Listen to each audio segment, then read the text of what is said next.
Hoje é o nosso terceiro episódio da primeira temporada dessa série que eu estou chamando de 4 Olhares, que é uma série que nos permite ver os 4 evangelhos contados por Mateus, Marcos, Lucas e João acerca da vida de Jesus, suas palavras e suas obras.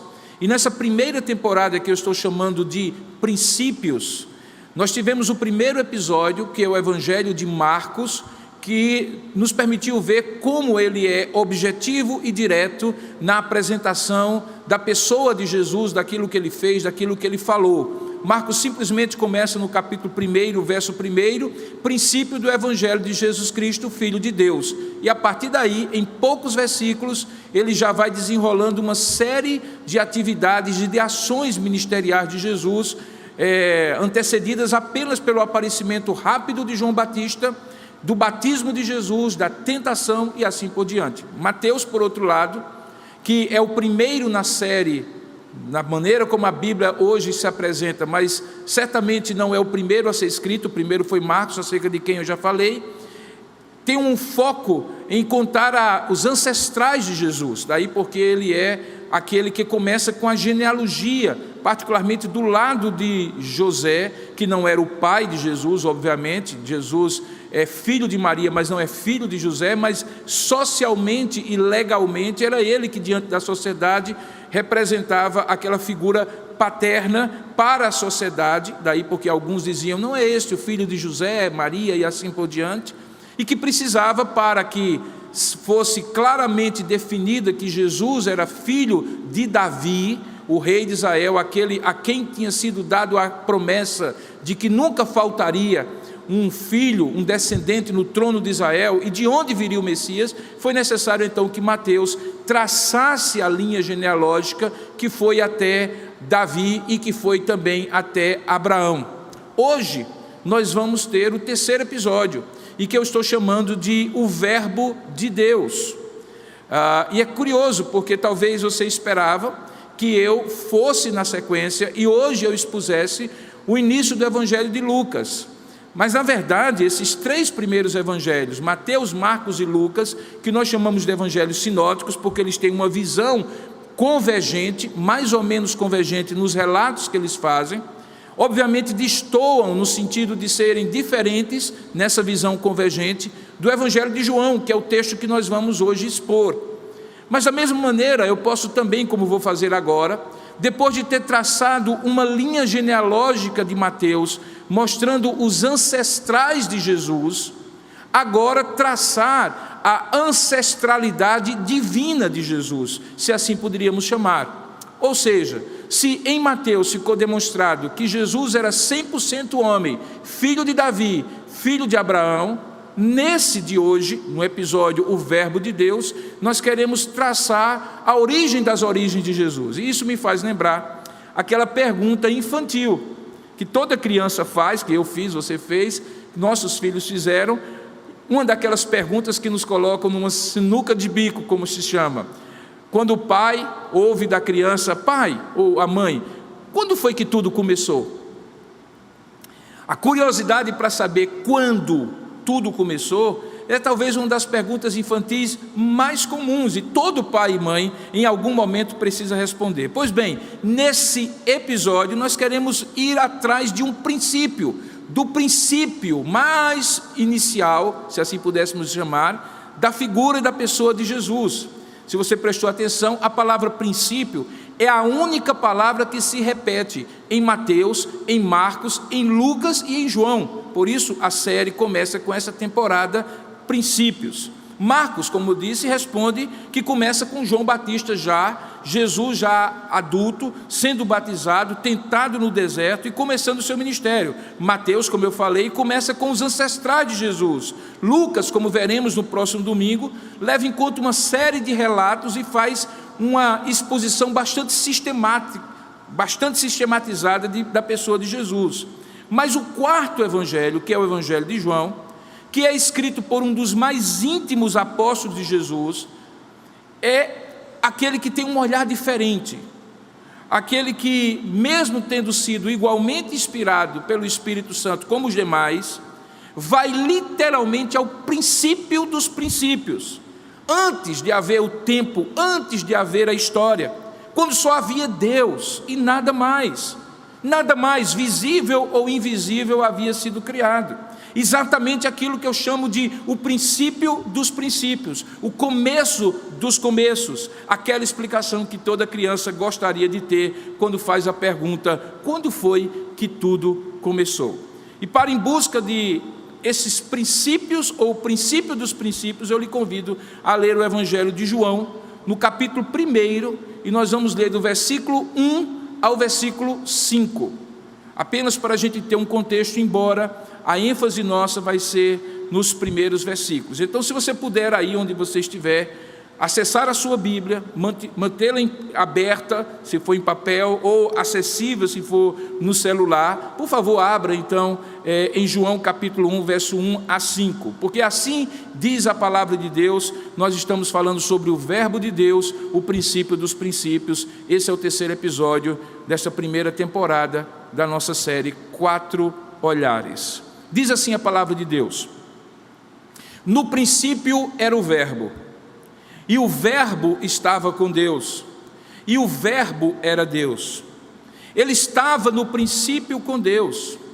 Todas as coisas foram feitas por intermédio dele, e sem ele nada do que foi feito se fez. A vida estava nele, e a vida era a luz dos homens. A luz resplandece nas trevas, e as trevas não prevaleceram contra ela. Então, baseado nesses 5 primeiros versículos, é que nós vamos falar sobre o verbo de Deus no princípio dos princípios, antes de tudo começar. Como eu falei, o Evangelho de João, apesar de ser o 4º livro na ordem das nossas Bíblias, foi muito provavelmente um dos últimos a ser escrito no Novo Testamento. A ênfase do seu conteúdo, a gente vai expor isso em breve, é nitidamente o desejo do escritor João, apóstolo de Jesus, de provar que Jesus é Deus e não apenas um homem. Um dos comentaristas mais conhecidos, Hendricks, diz que os evangelhos sinóticos indicam que o homem Jesus, o profeta de Nazaré, é Messias, o Filho de Deus. O 4º evangelho, diferentemente desses 3 primeiros, ensina que o Filho de Deus se encarnou, e que essas 2 histórias, ou essas 2 ideias, combinam-se nos 4 evangelhos de modo muito gracioso. O autor desse evangelho nos conta que, nos dias do imperador Tibério e do tetrarca Herodes Antipas, havia na terra da Palestina um judeu chamado Jesus. É assim que João, no capítulo 4, verso 9, designa Jesus. Na literatura de João, naquilo que ele escreve, ele reivindica que esse homem chamou para si a propriedade legítima de todas as coisas. Ele disse ser o pão da vida, a água viva, o bom pastor que dá sua vida por suas ovelhas, aquele que ressuscitará os mortos no último dia. Ele diz ser o próprio Messias, o caminho para Deus, o próprio objeto de fé e de adoração, uma pessoa divina de forma tão completa e abrangente que ele chega a dizer no capítulo 10, verso 30, eu e o Pai somos um.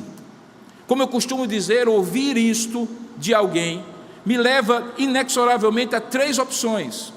Ou eu vou achar que essa pessoa é completamente lunática, porque está querendo ser uma coisa que obviamente é impossível que ela seja. Mais impossível do que ela dizer que é Napoleão Bonaparte é ela dizer que é Deus.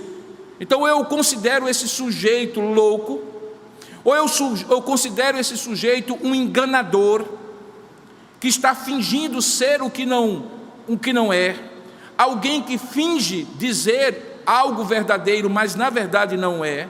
Ou em último lugar, eu tenho que admitir que ele é o que ele realmente diz ser.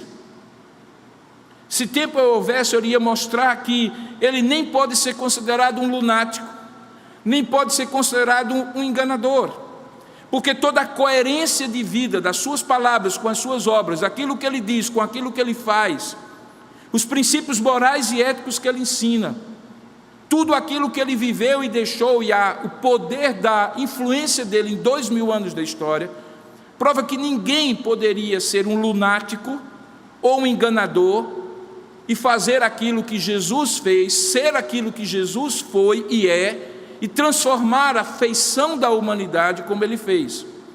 João aparentemente chegou a essa conclusão como um dos primeiros discípulos de Jesus, e tudo aquilo que para nós hoje, à distância, soa impressionante, para João soou tão maravilhoso que ele assume no seu evangelho que de fato Jesus é o Jesus da história, o Verbo de Deus, e ele diz que esse Verbo está com Deus desde o princípio, que ele habita na presença do Pai, e que até mesmo o considera como Deus. E aqui eu estou falando de um judeu, que desde pequenininho ouve a afirmativa: ouve, ó Israel, o Senhor teu Deus é o único Deus e o único Senhor.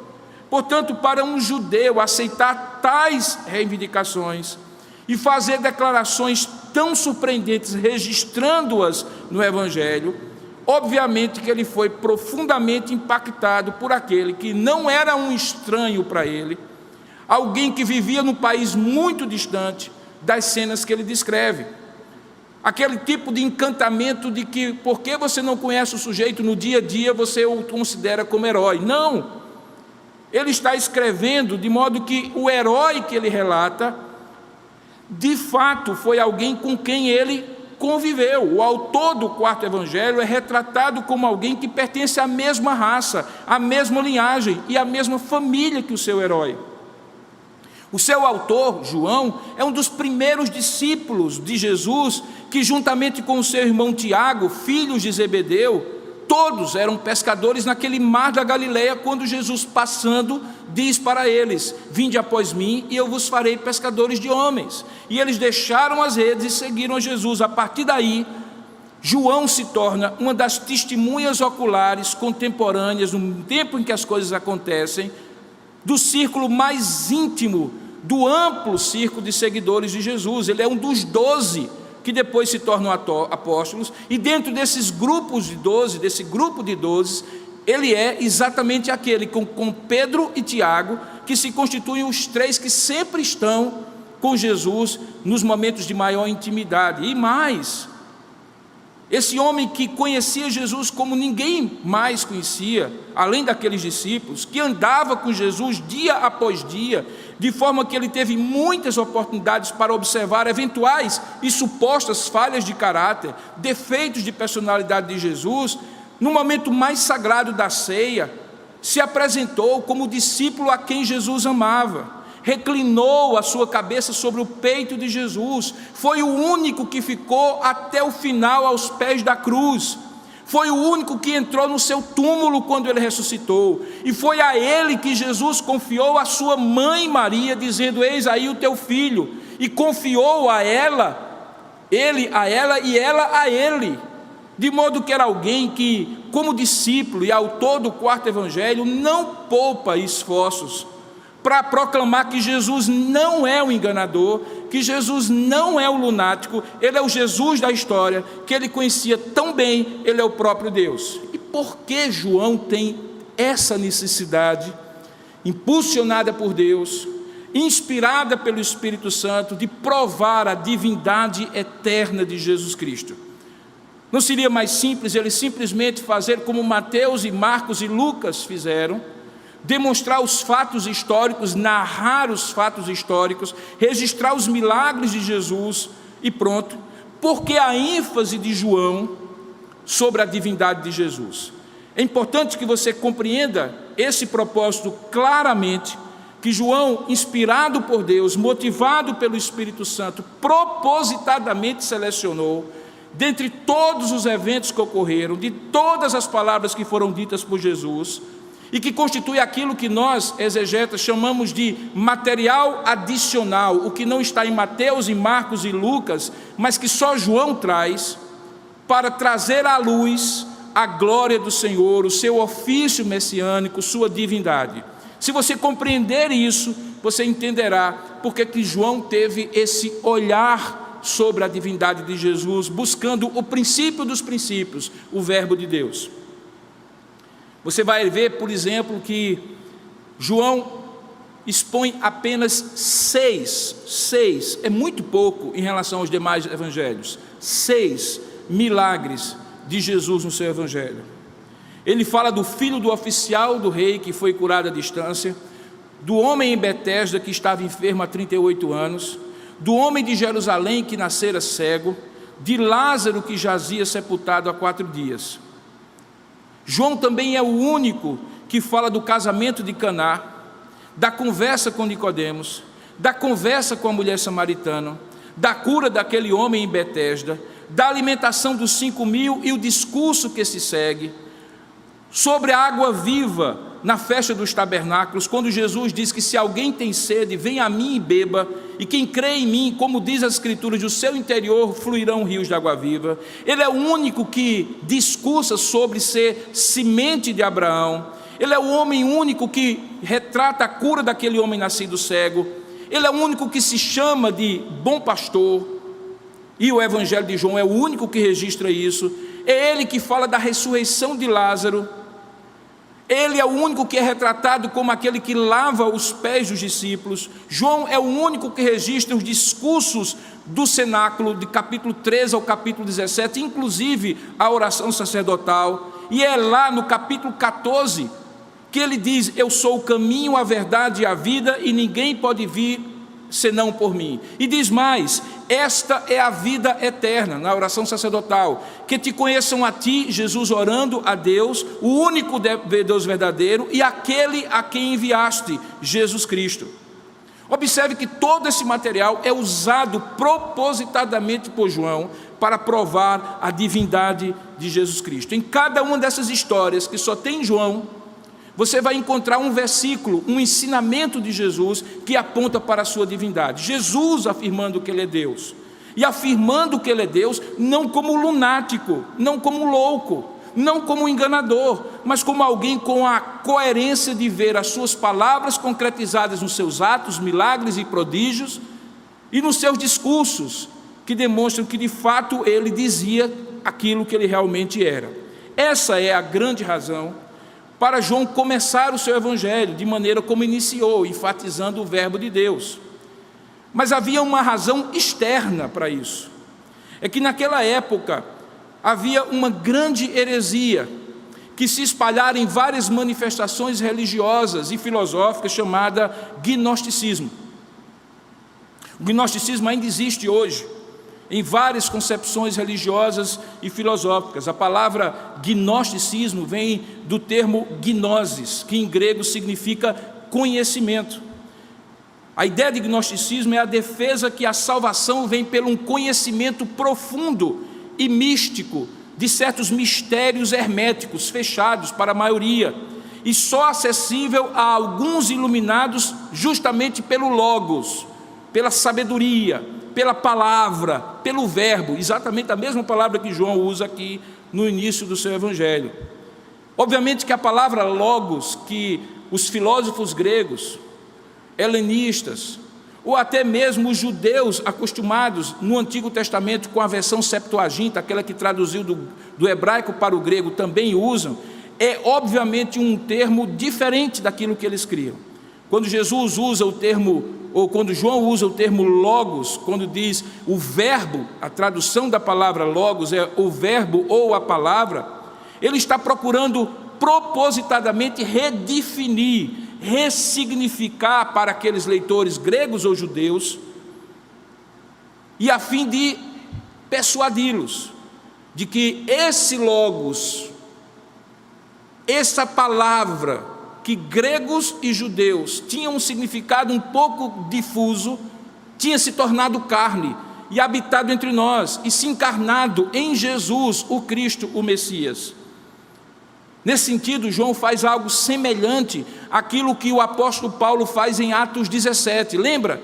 Quando ele chega naquele Areópago, aquela praça, onde ele via várias estátuas de vários deuses do panteão grego, e havia uma coluna e sobre a coluna nada, e a inscrição ao Deus desconhecido. E a partir dessa ideia de que eles adoravam alguém que eles nem sequer conheciam, mas supunham que existisse, Paulo apresenta a verdade de que esse Deus desconhecido é o próprio Jesus. Aqui, João diz: vocês sabem essas ideias todas que vocês têm sobre o Logos, pois eu vou lhes dizer. Elas precisam ser melhor calibradas, elas precisam ser ressignificadas, redefinidas, porque o Logos mesmo estava no princípio com Deus, era Deus, todas as coisas foram feitas por Ele, nada do que foi feito se fez, e o Verbo se tornou carne e habitou entre nós, e vimos a sua glória, glória como do unigênito do Pai.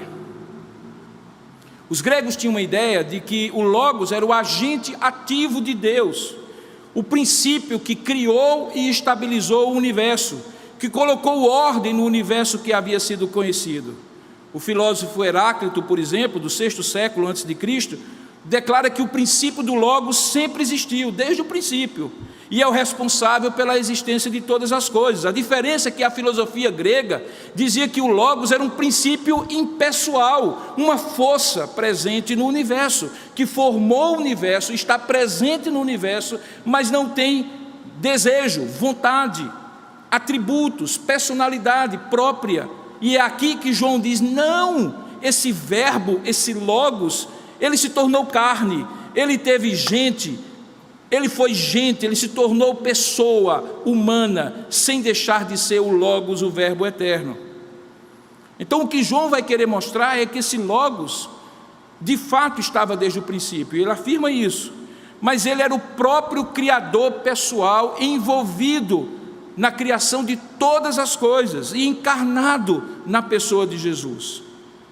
Se você vai a Gênesis capítulo 1, novamente nós vamos ver as semelhanças do início dos evangelhos com o início de toda a Bíblia, em todas as coisas. Lá diz assim: no princípio eram os céus e a terra, porém era vazia e sem forma, e disse Deus, a palavra foi dita, haja luz, e houve luz. Obviamente que diz também que o Espírito de Deus pairava por sobre o abismo escuro da criação primeira, antes mesmo dela passar a existir. Então o que Jesus está querendo, ou o que João está querendo demonstrar aqui, é que há uma diferença entre esse Deus pessoal e aquela filosofia helenista, grega, de que ele é uma força impessoal. Ora, isso tem uma relevância tremenda, porque hoje, em pleno século 21, é comum as pessoas dizerem assim: não, eu creio que Deus está em tudo, eu creio que Deus é essa força que está no universo. Quando você pergunta quem é Deus, Deus é tudo. Uma noção meio panteísta, que tem uma influência gnóstica, que está presente, mas não tem gosto, não tem vontade, não tem preferências, não tem quereres, não tem absolutamente nada que o caracterize como pessoa. João então vem a dizer que no princípio do seu evangelho, mais antigo até do que as origens humanas de Jesus o Cristo que ele haveria de narrar, há uma origem ainda maior, mais antiga, eterna, que é o princípio dos princípios, o Evangelho sobre o Verbo de Deus. Portanto, se alguém perguntar para mim sobre o que João fala quando conta a história de Jesus, João fala sobre o Verbo de Deus encarnado, como ele é Deus e o princípio antes de todas as coisas. É este princípio que ele deseja declarar. E como é que ele declara? Como é que João diz isso? Volte ao texto agora, porque fica muito claro, muito mais claro quando você pode ler. Veja, a primeira coisa que ele diz é que o Verbo é eterno. Algumas vezes eu vou usar a palavra verbo, logos, palavra, e você vai entender que é a mesma coisa. O Verbo é eterno. Ele abre o seu evangelho declarando solenemente, como se estivesse fazendo um discurso: no princípio era o Verbo. Veja que ele usa a mesma expressão se ele estivesse falando em hebraico, ele está escrevendo em grego, mas como judeu, se ele estivesse falando em hebraico, ele usaria a mesma expressão, bereshit, do hebraico, que significa no princípio. Aqui ele usa a expressão arre, que em grego significa o princípio de todas as coisas. O que ambas significam? Significa algo eterno, fora do tempo, antes da criação do tempo e antes da existência da história, algo que é difícil até mesmo de imaginar, porque nós somos seres presos ao tempo e que temos uma noção de história, de começo, meio e fim de todas as coisas. Pois bem, antes do começo, a eternidade, o Verbo estava lá. É algo que não tem começo, é eterno porque não tem começo nem tem fim. Eu sei que algumas vezes as pessoas confundem eternidade como alguma coisa perpétua, sem fim. De fato, todos os seres espirituais criados por Deus não terão fim. O ser humano não terá fim, os anjos não terão fim. Mas não ter fim não significa que é eterno. Eterno só existe um, porque não apenas não tem fim, como também não teve começo.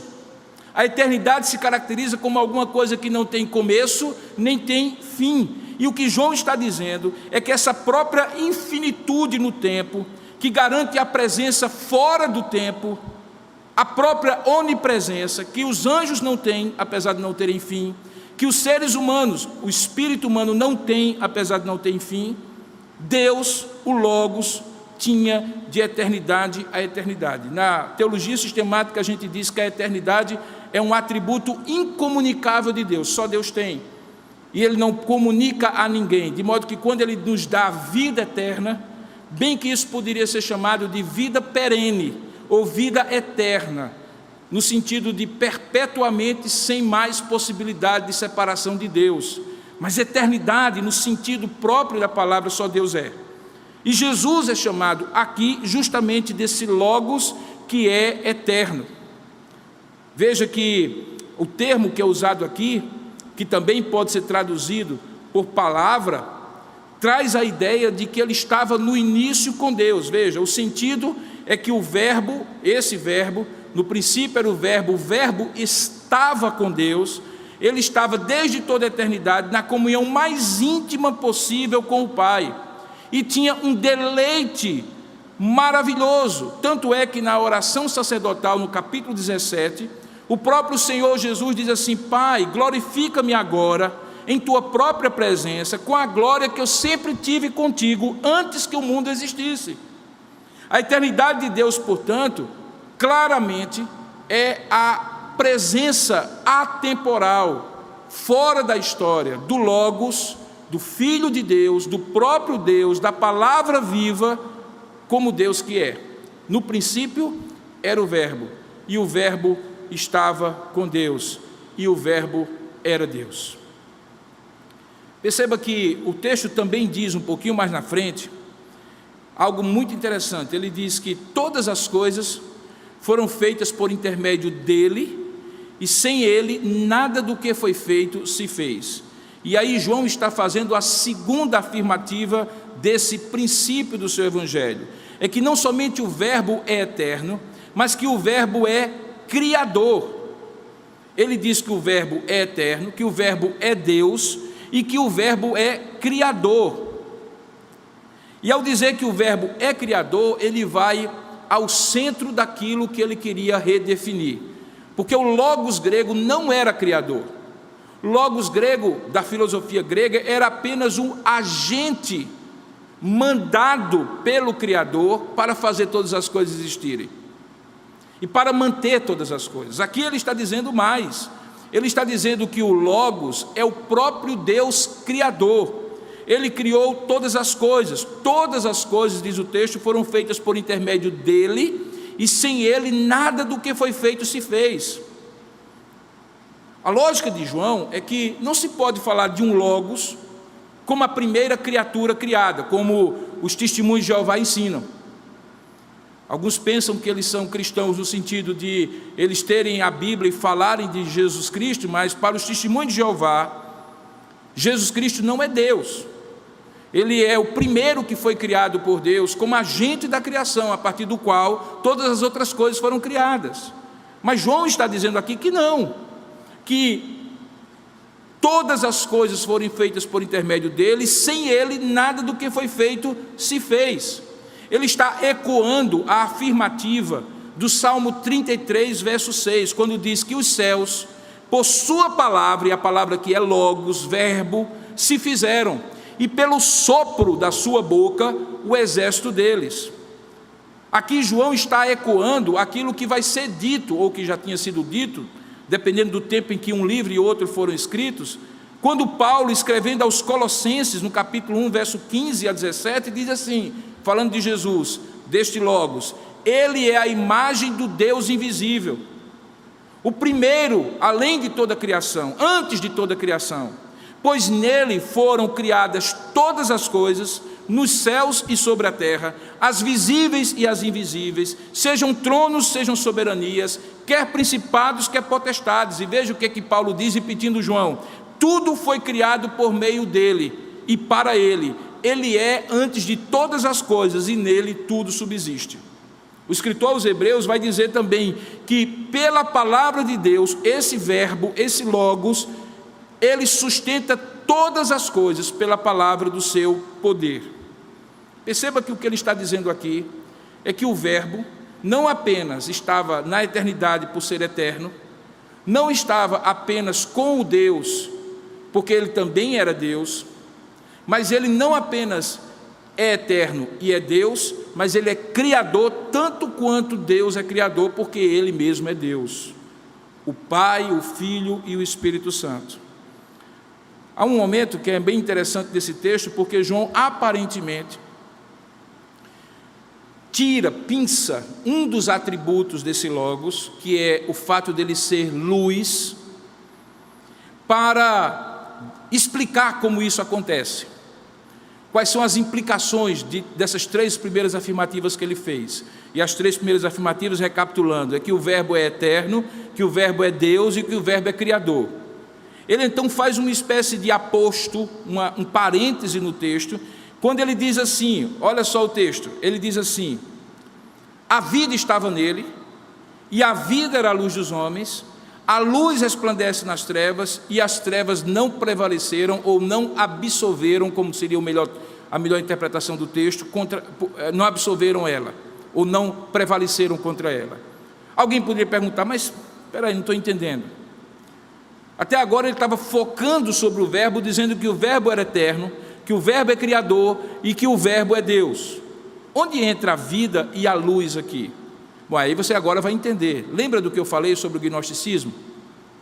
O gnosticismo dizia que esse conhecimento que permitia uma vida plena, a vida do Logos, a vida que o Logos havia trazido, criado como instrumento divino, mesmo não sendo Deus, mesmo sendo apenas uma força impessoal, esse conhecimento era um conhecimento restrito aos iluminados, àqueles que tinham recebido a luz. Essa é a razão porque João, que está focando no contraponto a essa heresia chamada gnóstica, e demonstrando a deidade, a divindade do Logos, e como ele se encarnou na pessoa de Jesus, e portanto Jesus é esse Logos encarnado, então é importante para ele trazer agora essa ideia de luz e vida, porque a ideia de luz e vida é uma ideia que os gnósticos defendiam como sendo as verdades espirituais mais profundas, como eu falei, acessível apenas a alguns iluminados, que teriam um conhecimento misterioso e profundo. João aqui afirma que não apenas a luz do conhecimento, mas a própria vida eterna era acessível a todos os homens pela encarnação do Logos em Cristo, sem exceção. Por isso ele diz, a vida estava nele, e a vida era a luz dos homens, acessível a todos os homens. A luz resplandecia nas trevas e poderia ser vista por qualquer homem. O fato é que as trevas não prevaleceram e não absorveram essa luz. Então, a luz do Logos de João, do verbo de Deus, não era apenas uma luz que esclarecia, era uma luz que vivificava o ser humano. Por isso que vida e luz aqui são usados frequentemente no Evangelho de João. É o Evangelho que mais fala de vida e o Evangelho que mais fala de luz, porque ele está tentando provar que aquela luz da iluminação gnóstica, na verdade é Jesus, aquele que se fez carne, o Logos eterno, Filho de Deus, Deus Criador eterno, e que ele não apenas alumia ou ilumina a mente das pessoas para compreender mistérios profundos, mas ele vivifica as pessoas quando a luz se manifesta. Veja que ele diz assim, e essa vida era a luz dos homens. Então, quando a vida no pensamento de João, inspirado pelo Espírito Santo, se manifesta, ela é chamada de luz, porque resplandecer é uma característica da luz. Fica muito claro na criação que havia trevas sobre a face do abismo. E quando é que Deus começa a criar a vida? Quando Ele cria a luz. A luz é a expressão da vida. E nós sabemos que, ainda que não tenhamos como limitar o sentido da luz apenas a isso, verdade, amor e vida, mas o fato é que nós estamos falando dos atributos de Deus. E os atributos de Deus vivificam, iluminam. O texto diz que a luz brilha nas trevas, a luz ilumina a todo homem, é acessível, perceptível. No entanto, essa luz que produz vida, produz oposição. João faz isso várias vezes no Evangelho. Quando Jesus ensina algo, ilumina algo, abre o entendimento das pessoas com o seu ensinamento, um ensinamento que produz vida, mas há uma rejeição, até mesmo dos religiosos judeus, que não querem ter a sua luz, a sua mente aberta, que preferem resistir à luz, à apropriação da luz. Perceba que é frequente João, no restante do Evangelho, quando nós formos expondo futuramente, designar essa ação reveladora e salvadora de Cristo com esse simbolismo da luz. Por exemplo, lá no capítulo 7, a partir do verso 10 até o capítulo 8, ali por volta do verso 20, o que João relata acontece na chamada festa dos tabernáculos, uma das principais festas dos judeus. Por falar nisso, João é aquele que registra a maior quantidade de festas religiosas que Jesus participou e nas quais Jesus proferiu as suas verdades. Então, naquela festa dos tabernáculos, naquele lugar que era ali a área do templo, havia 4 enormes candelabros com lâmpadas de azeite. Nessa ocasião é quando Jesus, no capítulo 8, verso 12, diz assim: eu é que sou a luz do mundo. Eu é que sou a luz do mundo. Quem me segue não andará nas trevas. E aí a segunda parte da afirmativa dele parece sem sentido, porque ele diz: pelo contrário, terá a luz da vida. Portanto, para João, a luz do entendimento não é uma luz estéril, como do gnosticismo. Ok, você era iluminado, e daí? Você que buscasse aprofundar esse conhecimento. Não, para João, o verbo de Deus, que era eterno, que era criador, ele é a luz do mundo, e quem o segue não andará nas trevas, e como contrário a isso, terá a luz da vida, ou a luz que vivifica, como seria melhor traduzido. Ele repete isso um pouco mais na frente, naquele milagre que eu mencionei, que é um milagre que só João conta, que é o milagre no capítulo 9, quando Jesus cura um cego de nascença. E aí ele diz no versículo 5 daquele capítulo o seguinte: enquanto eu estou no mundo, eu sou a luz do mundo. E depois ele diz: eu vim como luz para o mundo, a fim de que todo aquele que crê em mim não permaneça nas trevas. E aqui ele inverte aquilo que o gnosticismo ensina. O gnosticismo dizia: você precisa ser iluminado, e para a iluminação você precisa do conhecimento místico que o Logos abre o seu entendimento para ter. Jesus diz: não, primeiro você precisa confiar, e o conhecimento é apenas a verdade da luz que você precisa, e a partir da confiança você não permanecerá mais nas trevas, você conhecerá todas as coisas. Por falar nisso, por falar no milagre do cego de nascença, que apenas João recorda, ele conta outros 5 milagres, como eu falei, e em todos esses milagres há um certo padrão. Ele conta o milagre, registra o discurso de Jesus que ele faz depois do milagre, ou às vezes ele faz o discurso e depois faz o milagre, e em todos eles a ideia é revelar que aquele milagre e aquele discurso apontam para Jesus como Deus. Por isso você encontra somente em João os famosos 7 eu sou, quando Jesus pega aquela expressão sagradíssima para os judeus, quando Deus se revela para Moisés em Êxodo capítulo 3, verso 14, dizendo: eu sou o que sou, dizei a Faraó e ao meu povo que eu sou me enviou a vós. E essa palavra eu sou é a própria origem da palavra Deus, Jeová, Yahvé. E ele pega essa palavra que só Deus tinha direito de usar, porque só Deus era Deus, e sempre foi Deus na eternidade, toda a eternidade, e Ele chama para si e diz: eu sou a luz do mundo, eu sou o pão da vida, eu sou o bom pastor, eu sou a porta, eu sou a ressurreição e a vida, eu sou o caminho. E tudo isso apontando para o fato de que ou ele era um lunático, de que se fazia igual a Deus, ou era um enganador, que tentava enganar os outros dizendo que era Deus, ou ele de fato era Deus. E dentro desse diapasão de três opções, fica claro que João quer argumentar e mostrar que ele era Deus. Essa inclusive é a razão porque todas as vezes que os judeus entravam em conflito com Jesus, qual era a grande acusação que era feita a Jesus? Que ele se fazia igual a Deus. Porque fica muito claro em João que é exatamente isso que João quer promover e provar. Portanto, no princípio de todas as coisas que João conta, João quer provar, e por isso ele declara que Jesus, o verbo que se fez carne, ele vai dizer isso no versículo 14, é Deus, o Logos que estava no princípio com Deus, ele é eterno como Deus é, ele é criador como Deus é, e ele traz vida e luz para o conhecimento salvífico, salvador do homem. Por isso João é especial dentre os evangelhos, porque ele enfatiza essa divindade mais do que qualquer outra narrativa dos evangelhos. Alguns judeus, eu estou chegando ao final da minha mensagem, podiam até conhecer as profecias sobre o Messias. Podiam, apesar de conhecer, não entender como aquele filho de Maria ali de Nazaré, que havia nascido em Belém, na parte sul, mas que havia sido criado no norte, em Nazaré, poderia ser o libertador tão poderoso e tão esperado. Eles podiam não fazer a conexão entre as promessas e profecias que eles tinham, a ideia que eles tinham do Messias e quem Jesus era. Alguns gentios que seguiam homens sábios ou homens poderosos não entenderam como aquele filho do homem poderia ser sábio, poderoso e tão amoroso ao mesmo tempo, como Marcos registra que ele era.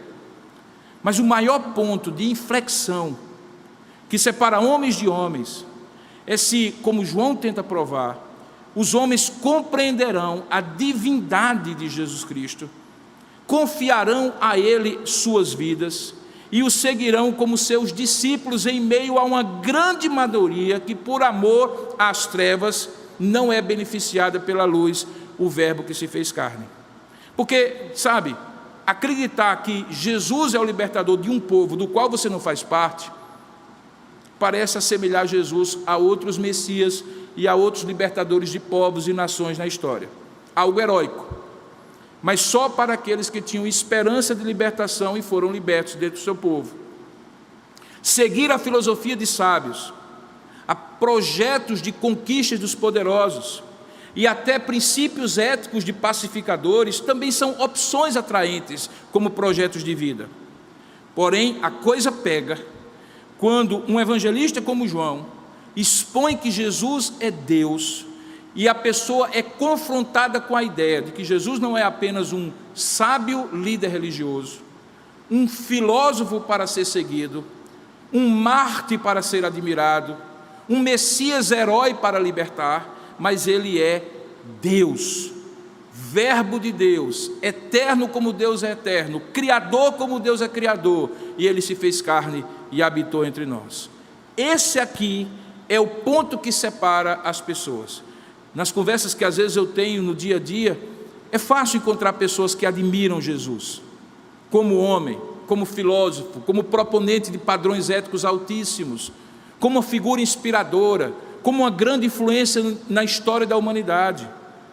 Agora, quando chega no ponto da pessoa reconhecer que ele, uma só pessoa, tinha duas naturezas, era 100% homem, como Mateus e Marcos enfatizam, mas que era 100% Deus também, como João enfatiza, é aqui que as pessoas eventualmente barram e dizem assim: isso eu não posso ter certeza, ou isso eu não quero ter certeza.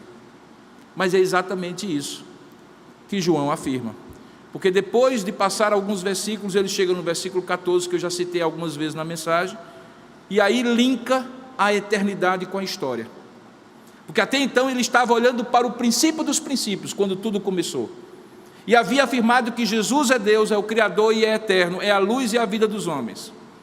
Mas agora ele diz: e o Verbo, aquele Verbo eterno, Criador, Deus, luz e vida, se fez carne, habitou entre nós, cheio de graça e de verdade, e nós vimos, veja, a visão iluminada que os gnósticos diziam, João dizia, que a encarnação abriu os seus olhos, e ele viu, e ele com eles viram a glória do unigênito do Pai, do único Filho do Pai.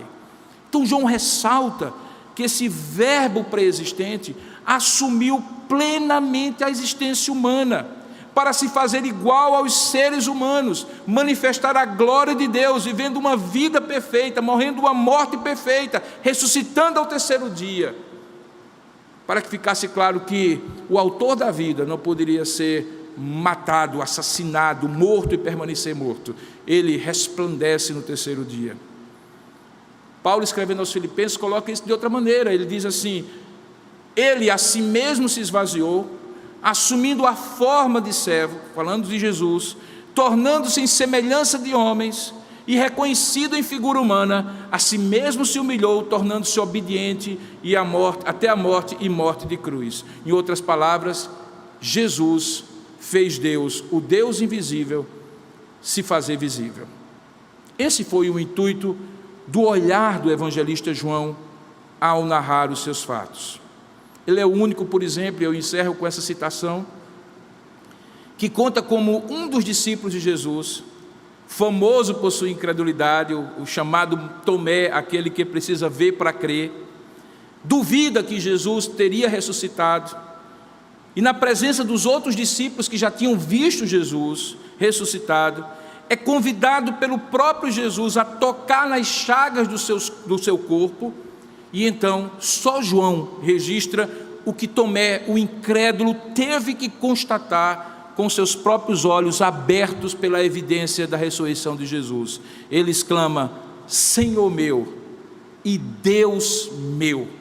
Nós estamos falando de um judeu que reconhece em Jesus o senhorio e a divindade, que até então ele pensava ser de uma única das pessoas da Trindade, visto que eles não são trinitários, são monoteístas, unitaristas, que creem na existência de uma única das pessoas da Trindade. Mas agora o judeu Tomé, incrédulo por natureza, toca no lado de Jesus, nas chagas das mãos e nos pés de Jesus, e aí exclama em adoração: Senhor meu e Deus meu.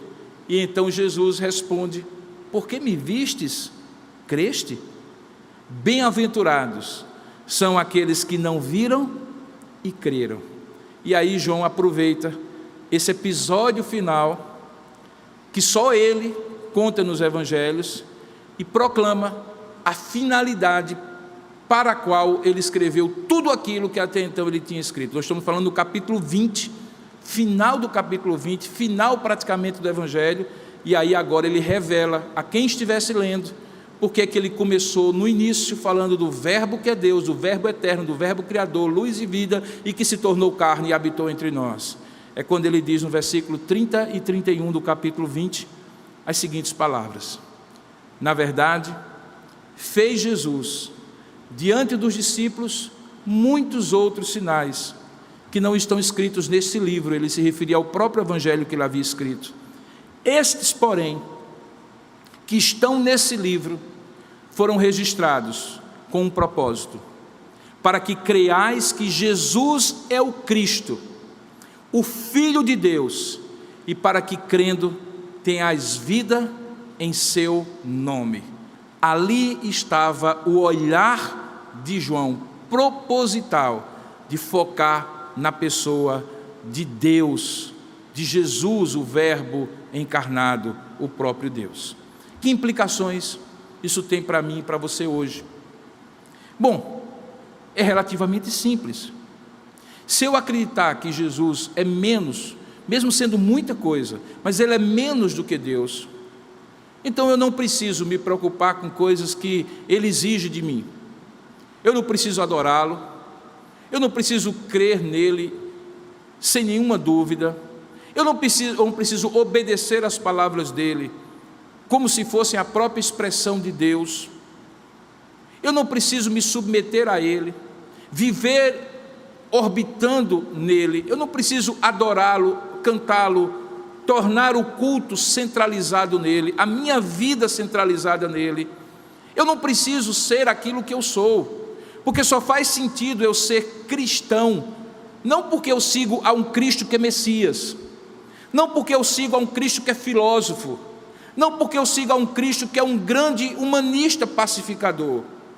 Ser cristão significa seguir ao Cristo que é Deus. Portanto, se eu creio que Ele é Deus, então eu estou diante daquela terceira opção que eu falei, que Ele não é um enganador, que Ele não é um louco e que Ele é o próprio Deus. E aí eu não sei você, mas mesmo sem tocar as chagas de Jesus, eu me quedo diante dele dizendo: Senhor meu e Deus meu, porque eu estou diante do maior mistério de toda a história e fora da história, é que o Deus eterno, Criador, luz e vida, Deus como só Ele é, se fez carne, virou uma criança indefesa nos braços de uma mulher jovem e virgem chamada Maria, numa inexpressiva cidade de Judá, chamada Belém, odiado pelo rei e pelos poderosos religiosos da época, adorado por anjos, por pastores, visitado por magos, cujas palavras e ensinamentos mudaram completamente a história, cujos milagres apontavam para um poder maior do que simplesmente alguém que curava, porque todos os milagres eram sinais da sua divindade. Diante desse mistério, é impossível que alguém, mesmo chamando-se de cristão, não o adore, não creia, não o obedeça e não o siga como Deus que se fez carne, que habitou entre nós, que vimos a sua glória, glória como no unigênito do Pai. A vida muda quando nós absorvemos a ideia que João nos apresentou no seu olhar, que Jesus é Deus. E eu espero que seja exatamente isso, que você consiga compreender, iluminado por Deus pela sua palavra nessa noite. Você que é cristão e você que ainda não é, você que ainda não havia entendido que não dá para seguir a Jesus como apenas filósofo, apenas humanista e pacificador, apenas um profeta, e que você precisava conhecer como aquele que você segue ou deve seguir como Deus.